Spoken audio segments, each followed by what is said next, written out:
I have the slight advantage of having listened to everyone else's talks the whole way through the day, that a lot of the things I'm about to say actually draw parallels with them.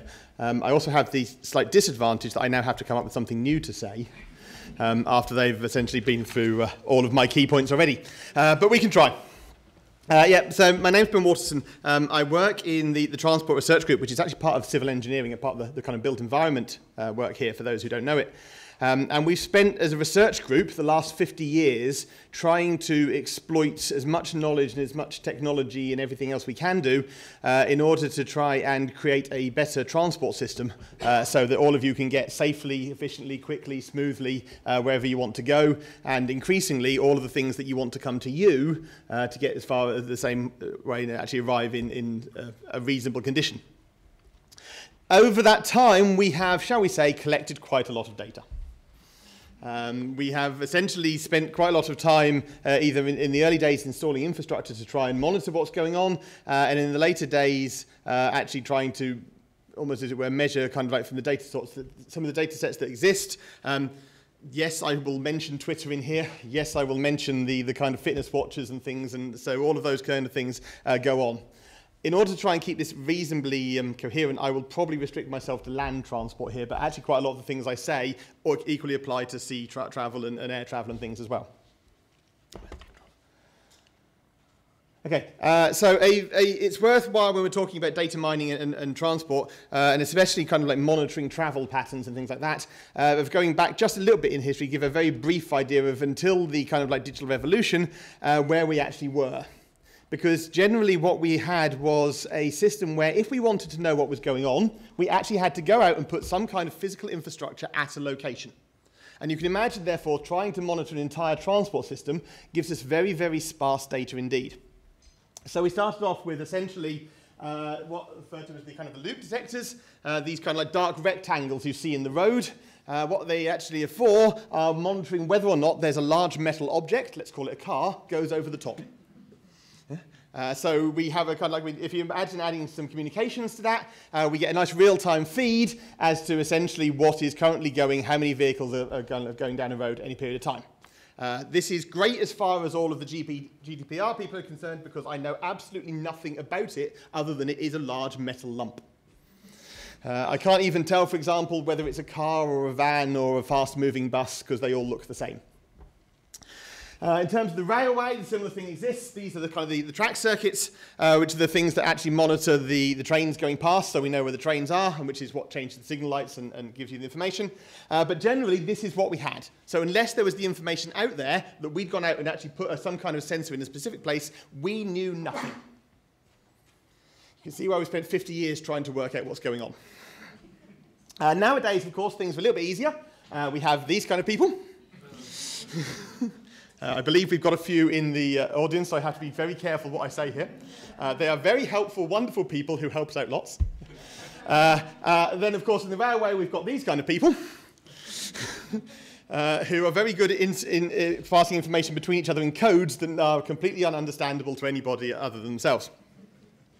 But we get generally good over time about creating this kind of data, so we can essentially create real-time information, whether it's in terms of roads. So this was actually on the sensors on the avenue coming down from the bottom of the M3. On this particular day, a few years back, we saw the traffic building. It's okay, it normally does this kind of thing at that kind of point in time. And then we saw everything go completely wrong. And this was actually the information that the Traffic Control Centre in Southampton had at the time, and they knew instantly that there was a problem, and they could deal with it, and they could make everybody's journeys a lot easier. In terms of the trains, we don't normally kind of like get quite so much information. It's just kind of, it's delayed or it's cancelled, but it's the same kind of overall impression. So that's really, over the years, what we've been dealing with. And it's not actually been very, very good for getting us the travel information we need. Because if we want our travel information, and I can thank Kieran here, we've got this kind of like three-way thing, this three-way approach of what we're actually wanting our information to be. We want it to be accurate. And that's not just a kind of accurate in terms of the information it gives us, but accurate in terms of the information it doesn't give us. Yeah, it's all very well in saying, yes, there's an accident here or there's delays here, but actually if it doesn't say anything, we want that to be because there isn't anything to say, rather than in terms of the actual, we just haven't got any evidence of it. We want it to be timely. Yeah, Okay? The last 2 days, there's been a burst water main up on one of the roads by the university, and this has been causing delays. Yeah? I'm telling you this now, it's been fixed. Yeah? This information is now of no use to you whatsoever. Yeah? 2 days ago, it would have been useful. Yeah? But telling you it now doesn't help. But critically, it's this bit here. This goes back to Kieran's comment about making it kind of personal, essentially working out what the information you need is. We need to make it relevant to you. I have, unfortunately, there may well have been, I don't know if there has, but if there's an accident on the M8 in the middle of Glasgow this afternoon, this is really, really important to the people who are in that area, but isn't important probably to any of us here. So it's a case of making sure there's all of this information out there and making sure it's actually timely, accurate, and relevant. So all of our infrastructure-based data kind of like fitted in this section over here. It was accurate. It was timely, because it's real-time feed, but it had absolutely nothing to do with knowing who or what it was useful for. All we could do essentially was to create the kind of traffic reports that say, here's the information, this is everything that's happening on every road in the whole of southern England, work out what's useful for you. So we moved on in essentially the world of mobile phones and the world of kind of smart watches and everything. This essentially gives us tracking data. So we can now essentially follow objects through time and space and understand where they are and essentially how long they've been there. This gives us kind of like data which is very, very timely, it's up to date. It gives us data which is very, very relevant, but it doesn't actually give us anything like the level of accuracy that we would want. We don't, for example, know quite why the data is going that it is.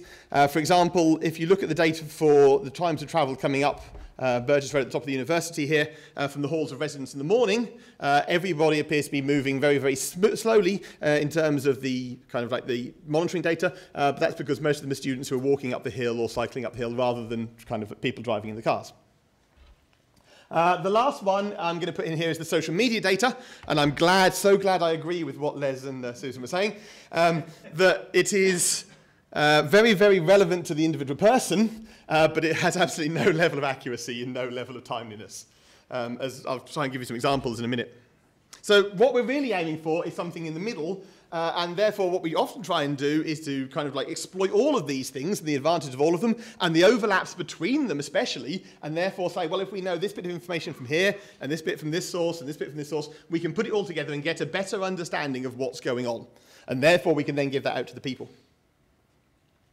So the difficulty is location. As Les said, less than 3% of the Twitter information or whatever even gives a kind of any kind of interpretable identification of a city or something like that. In transport systems, location really matters. If I tell you, for example, that there are delays on this stretch of road, it only applies if you're going in one direction. If I tell you there's been an accident on this road, it's fine. It doesn't actually appear to be having any effect on the road. It is, however, blocking a piece of grass. What really worries you about that is, what was that car doing driving down the pavement to have hit the tree from that side? But yes, there's been an accident, but actually, it's not actually on the road. It's kind of like 2 meters off the road, and therefore, in terms of the travel going past, it's not actually an issue. So precise location in travel data is absolutely important. It's completely opposite to the ideas we think of as kind of the internet and the web, where actually the location of the information doesn't matter. It's about the information itself, it's about accessing it, it's about being able to link to it.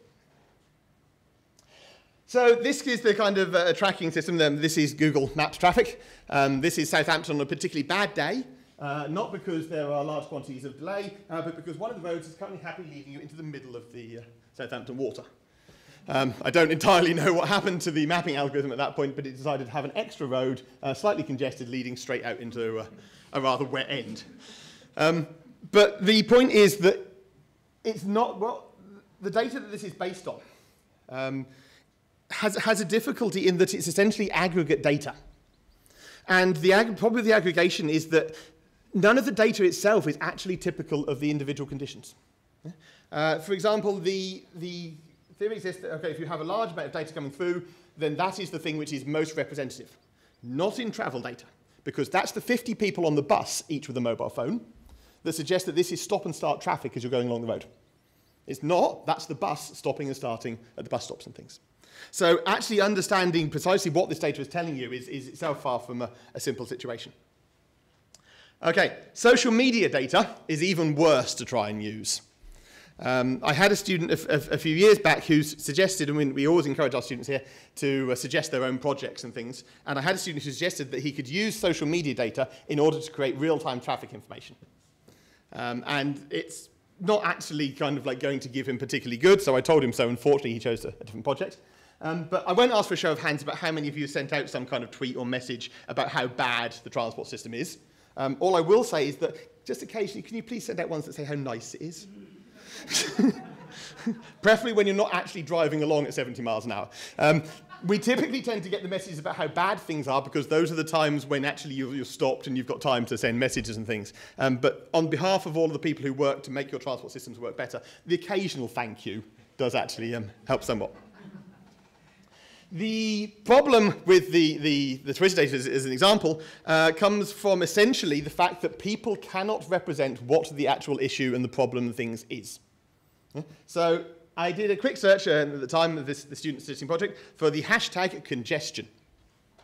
And generally the tweets came into three groups. There's a very, very small number of them that were actually good tweets about essentially giving some kind of location and some kind of information on what's going on.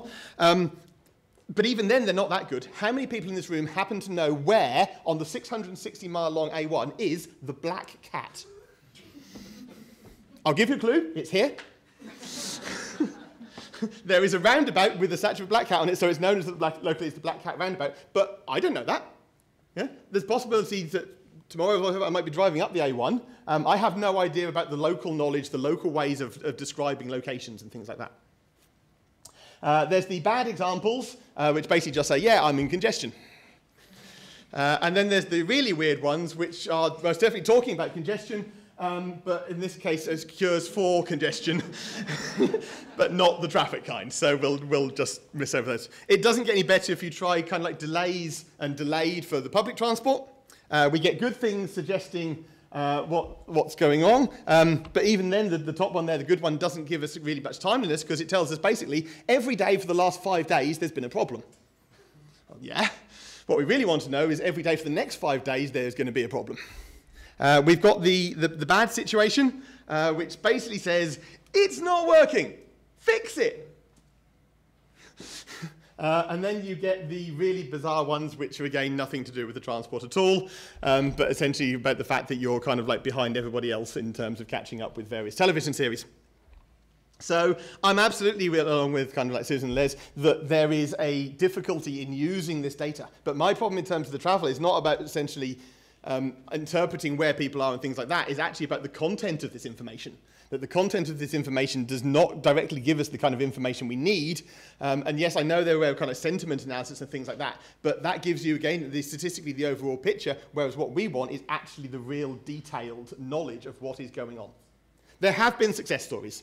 Probably the biggest one is the Olympic Games in London, where the hashtag kind of get ahead of the games, as it were, actually was used by so many people that it actually became a reliable-ish source of travel information. But those are the exceptions rather than the rules. There has to be something specific going on that generates that kind of level of activity, that kind of level of information in order to actually be any use. And if something that big is going on to generate that level, chances are we already know about it.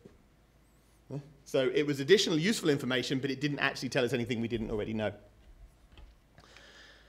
Okay, so that's generally where we are with the travel information and the data mining, trying to essentially combine these data from these kind of types, from the infrastructure, from the tracking kind of data, from the social media data to try and work out what's going on. But what about the ethics? And this is where, when we start using these kind of things, we start ending up with problems. So this is okay. There's going to be a couple of football-related slides in here. Don't worry, there's nothing to do with football in the talk. But they're just useful using as examples.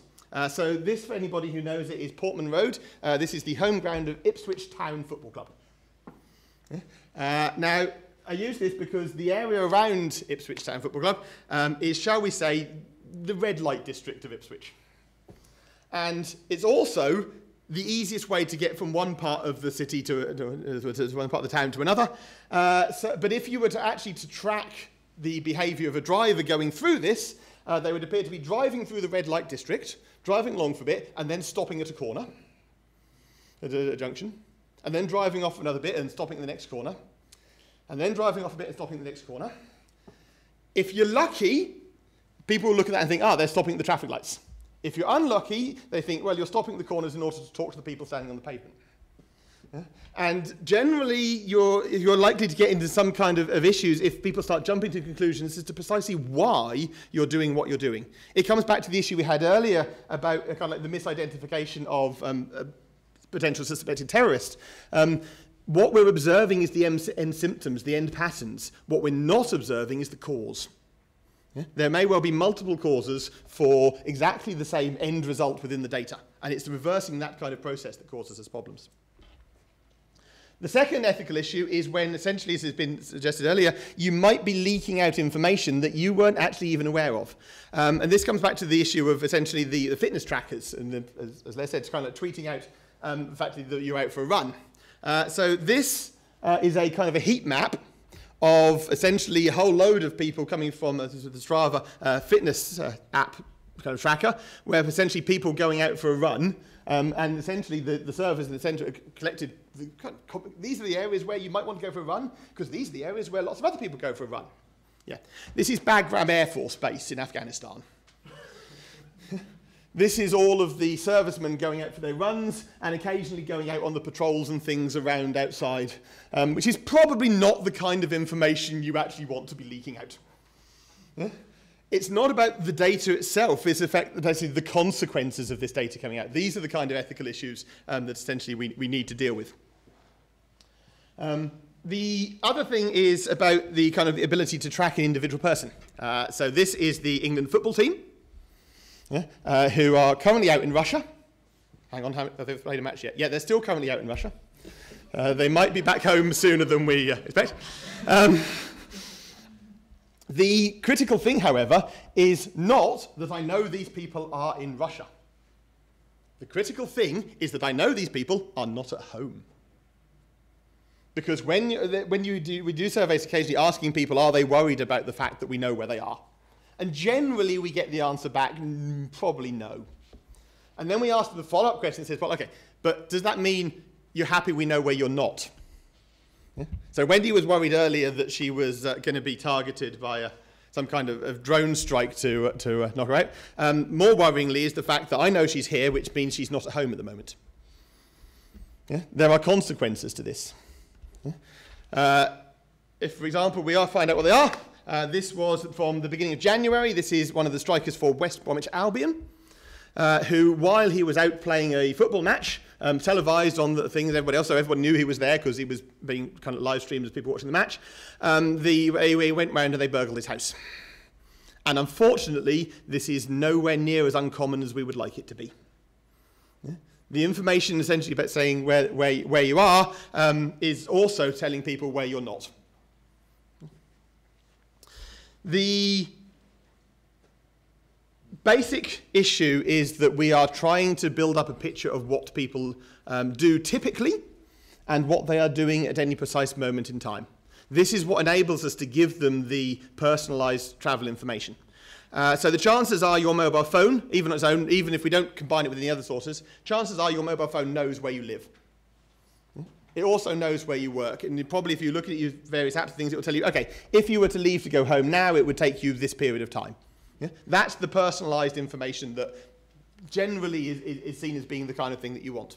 But it knows essentially that you're not there. It also knows how far away from home you're going to be, which means that somebody could well know how long it's going to be before you get back. Yeah? The other thing is when we start combining the information, as it were, you've just done a search for kind of like flights. Yeah? You've just booked some flights off one website.